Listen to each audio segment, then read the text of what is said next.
Shit, it's December already again. Another year passed, and what have we achieved? Nothing! Oh wait, it's too early to say that. That's actually my New Year's speech.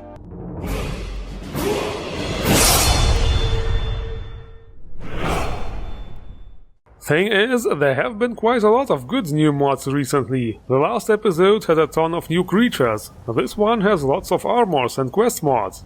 I guess people have more time now, since the holiday season is drawing near. So, let's take a look at the goodies.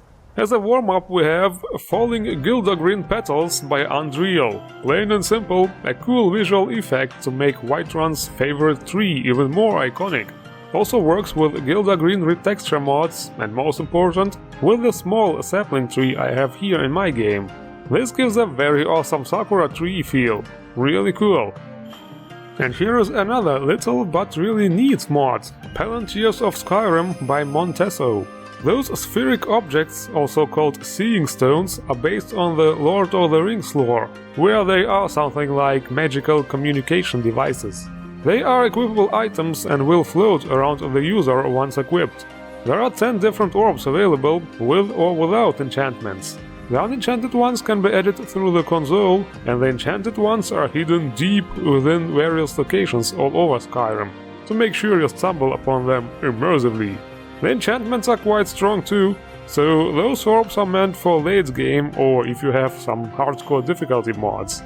I do love mods which add this kind of stuff. My only complaint here is that they will sometimes go through the user depending on the movement. I don't remember that being the case with the very similar Dwarven Fairies mod. Next we embark on yet another adventure to discover new, or more like lost to the ages, species. Yetis and Sasquatchs by Mihail. Wow guys, looks like we already discovered the famous missing link. You know, Bigfoot. I can't really tell why they look so freaky, like they started to rot away already. I guess it's kinda like an undead Bigfoot? Maybe they wanted to be part of the Halloween episode and are now really angry that they missed it. Well, sorry about that. But yeah, looks like they are so angry that they started throwing boulders at me, and they are quite tough combatants too, indeed. Next we have another creature of the scaly kind, blood drakes. They are maybe not as big as certain winged flying lizards, but nevertheless still very big and vicious looking reptiles. In combat they are also very aggressive. Okay, what the heck is this? Now this is a bit much, don't you think? Some really hardcore gangbang here. Yeah, looks like those drakes called their big winged brothers. Definitely the wrong neighborhood I entered here. Seriously, why are all the creatures so mad at me this time? Oh, I have an idea. You see, there was actually another Halloween creature which somehow escaped my ever-watchful eye. Giant Bats by Skinwalker21. Okay, what's going on here? Looks like the author thought it would be fitting to shove them into tiny caves. Yeah, that's not a good idea for anything rigged with a dragon skeleton. Let's try it in a different way. Ah, now that's more like it. Those are without question some huge-ass bats. The model actually looks really badass. They also use some kind of sonic wave attack, I assume. This is like fighting Man-Bat. Remember, there is actually a reverse Batman villain in the Batman universe. So yeah, it sure is weird talking about Halloween in December, but yes, good stuff. A mod would be cool to replace all the dragons with this.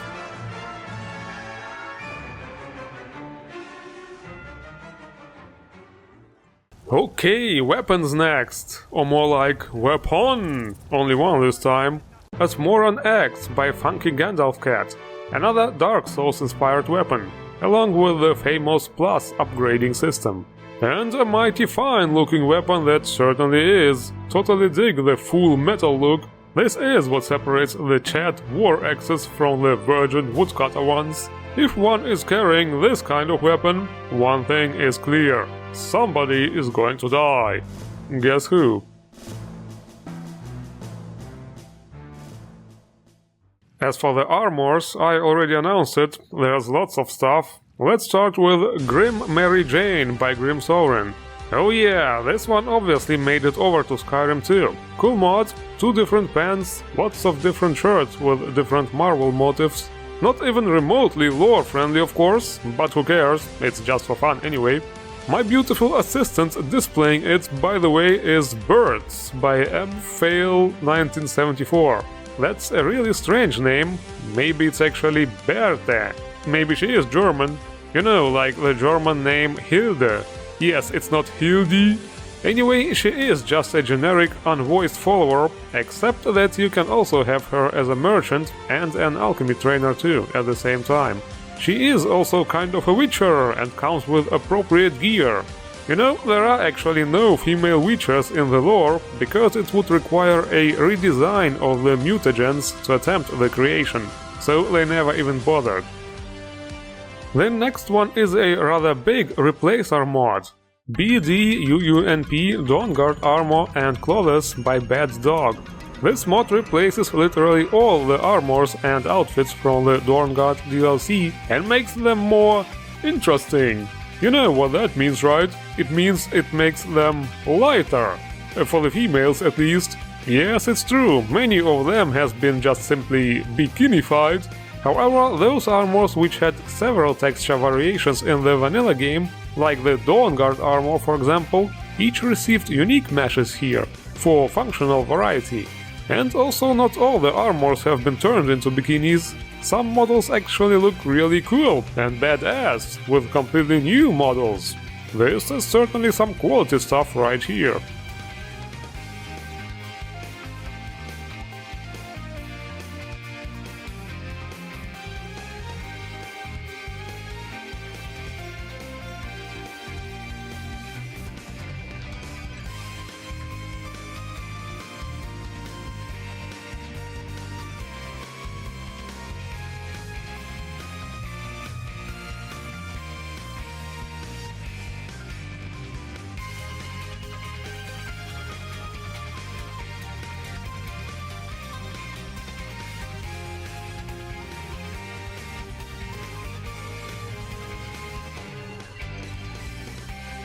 The next one has one single armor in it, OV Leather Armor by Ovenley, for CBBE and HDT CBBE.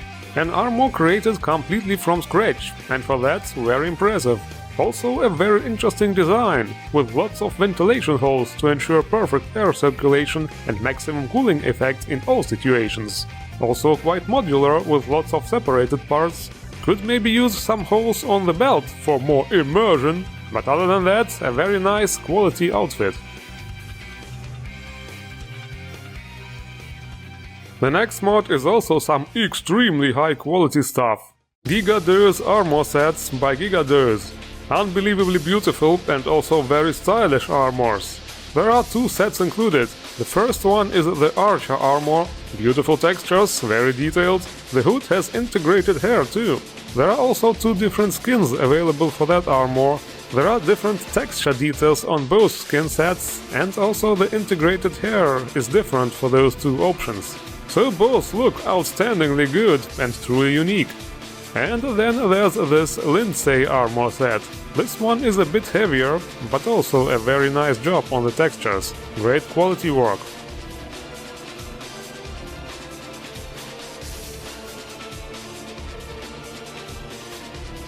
Okay, next something way simpler and actually 2 mods in one go. Nightfall Dress and Shimmer Heels, both by ZZ-Leg1. Yes, those 2 mods obviously go really well together. So this is also how we shall observe them.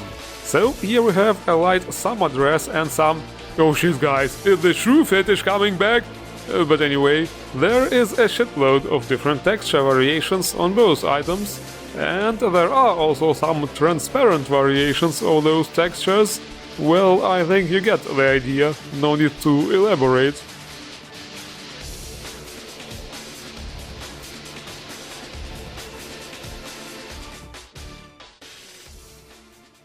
That was quite a good haul. All stuff for females only, but lots of great outfits indeed. But one way or another, the real fun starts here, because quest mods. 3 of them actually, so let's start with Thief in the Night by JACELYN. Interesting title, insert low-key sexual joke here. We are also going to immersively play it at night. So, the usual stuff, courier, note, but then plot twist, there's another note, which we have to pick up at the inn in Windhelm. Of course.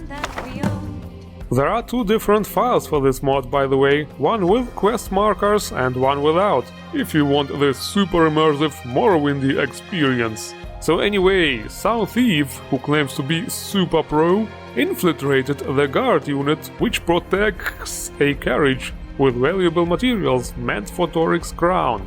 To make it less suspicious, he decided to steal those materials one by one and hide them along the way and leave clues behind. So this is what this quest mod is about, running from place to place, following the notes, finding the goods, and in the end probably finding out if the master thief was successful in the end or not. Of course, it's recommended to play it without the quest markers and find the stuff immersively. Will it ever be okay to stop using that word? By actually reading the notes. So yes, it's a very basic and small quest mod, cool if you want to kill some time.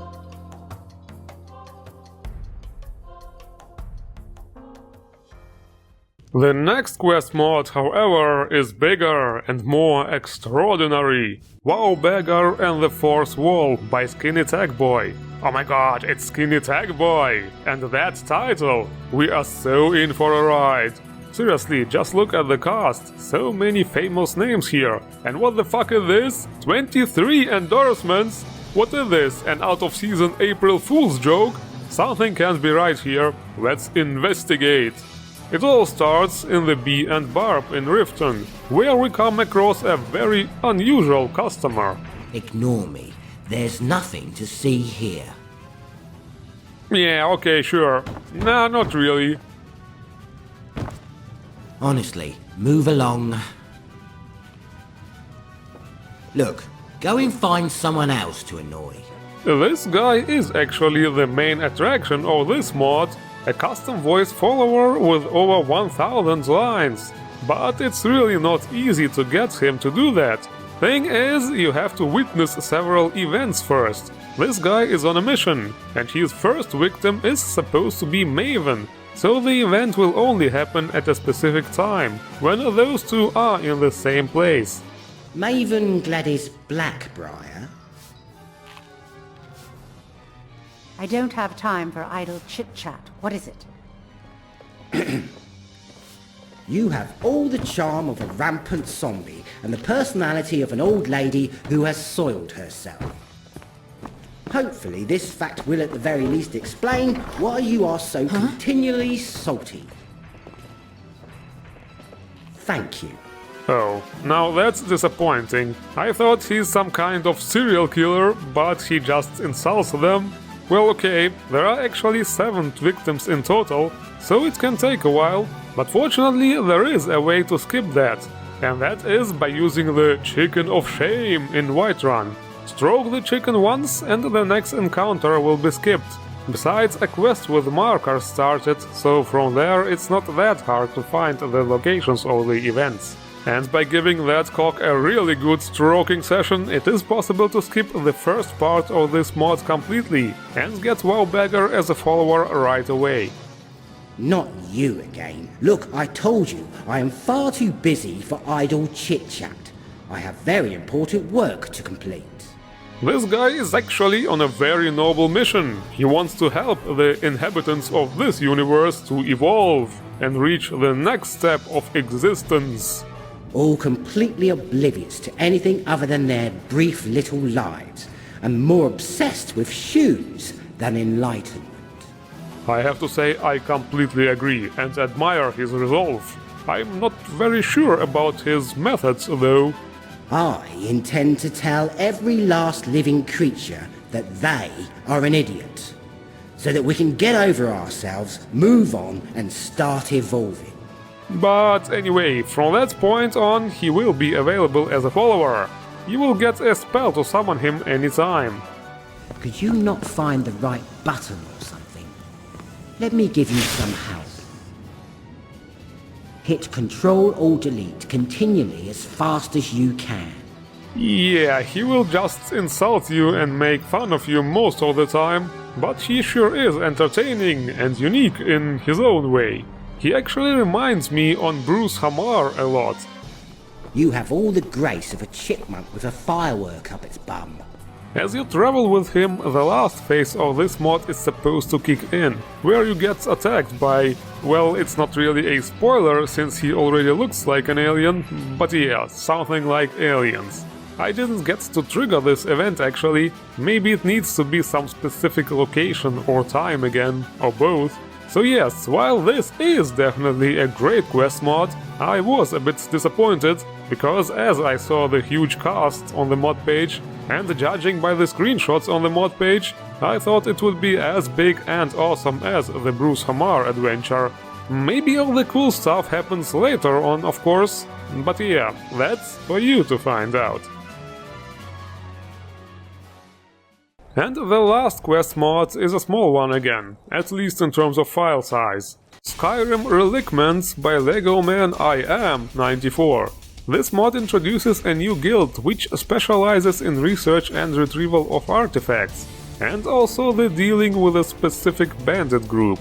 It's located right here in the market district of Windhelm. The headquarters do not look very impressive in the beginning, and here is also the leader. No voice acting, just subtitles. Well, I suspected that much based on the file size. As we join the guild, this Hilf guy tells us about the Black Diamond Pact, a group of bandits who, well, they are the bad guys in short. And our first assignment is to retrieve an orcish axe from a nearby cave. Ooh, now that sounds like a powerful artifact indeed!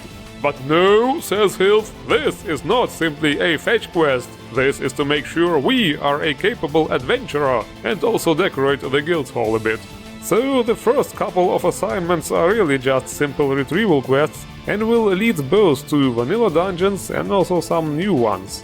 Later things do start to get a bit more interesting, since we finally get to deal with the Black Diamond Pact. Here one or the other recruits named Din joins and tags along too, to lend a hand, and so we learn that the notorious group has located a powerful staff artifact somewhere in Solstheim. This is pretty much what this quest line is about. There are a total of 15 quests in it, and it's all fairly simple questing. But hey, at least here I know exactly where to go and what to do, cough cough. So yes, this one is definitely also okay to kill some time. And this is it for this episode. The links to all mods, as always, in the description below. Don't forget to endorse the mods you like. And if you enjoyed this review, don't forget to hit the like button and subscribe for more best new Skyrim mods. I thank you all for watching, and see you around.